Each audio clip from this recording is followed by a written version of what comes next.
August 18, 2010, 30 years of age. Ben McDaniel strolled towards the finish of the pier, putting on his plunging gear, and bounced into the water. Then he gradually started to dive to a profundity of 58 FT, until he arrived at perhaps of the most renowned sign on the planet, until.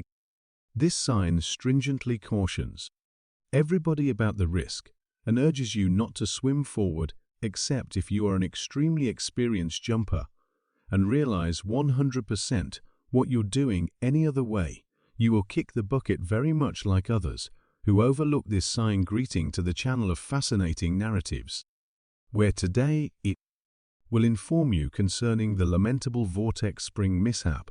In the event that you need more comparable substance, remember to buy into our YouTube feed, and presently appreciate watching. Ben was brought into the world on April 15, 1980.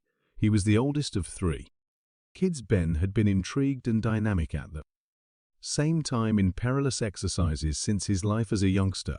For example, climbing steep precipices at 15 years old. Ben became keen on jumping. However, in the wake of moving on from college, he went to the development business and opened his own organization in 2008. While visiting his guardians in Memphis, Ben found his more youthful sibling Paul lying oblivious on the floor. Ben attempted to restore his sibling, yet his endeavors were medieval. A post-mortem decided he passed on from an excess. This was exceptionally surprising to Ben and his entire family. It was an extremely challenging time for Ben. He accused himself and fell into discouragement, which impacted his business and individuals connections. Inevitably, he separated from his significant other and lost his business. He was left with gigantic obligations, so Ben chose to reside in his folks' house in Florida. He became keen on plunging again. It was a sort of departure SOP for him from every one of the issues. One of B's most famous jump locales was the Vortex Spring, which pulled in jumpers from everywhere. The US Vortex Spring was a diversion complex with a jumping school. The primary wellspring of diversion is the actual cavern. Ben cherished this spot and did many jumps, so he was very notable around here, and everybody from this plunging school knew him. Ben even needed to turn into a plunging educator himself, work at this school. When August 18th came, he made the first plunge of that day. Different jumpers professed to have seen Ben close to the door. He viewed at them as though something was arranged. They later saw Ben getting together his scuba gear and said Ben had gone through the whole evening alone. At 7:30 p.m., he plunged for the last time. Ben swam past this sign, proceeding to swim for around 300 FT. He at last arrived at the notable demise door, which is locked constantly, and the main individuals who have the keys to these entryways are extremely capable jumpers who work at the Vortex Spring Plunging School. Yet even these jumpers don't swim there since it's very hazardous.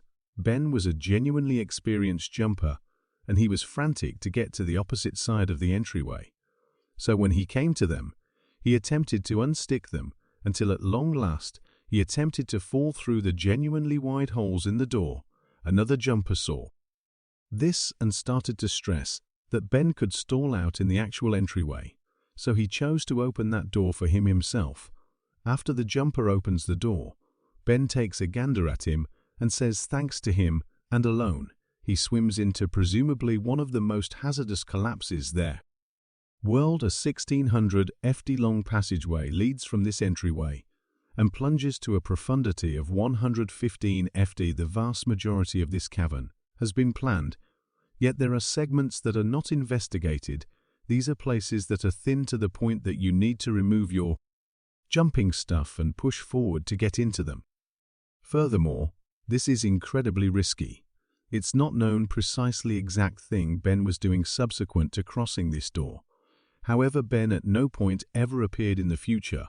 A couple of days after the fact, workers looking for his truck became frightened, and they called the police administrations to search for him. The administrations investigated a huge piece of the cavern, yet there were spots where they chose not to swim due to the incredible risk The main proof the jumpers found were 2 tanks loaded up with outside air, not the standard gas blend expected for plunging under these circumstances. Their disclosure of these tanks raised the doubt that something was off base here on the grounds that the tanks were loaded up with some unacceptable blend, as well as seen as right close to the entry of the cavern. Experienced jumpers realized that extra tanks ought to be put close to the areas being detonated, investigated to make it simpler to arrive at if there should arise an occurrence of a crisis.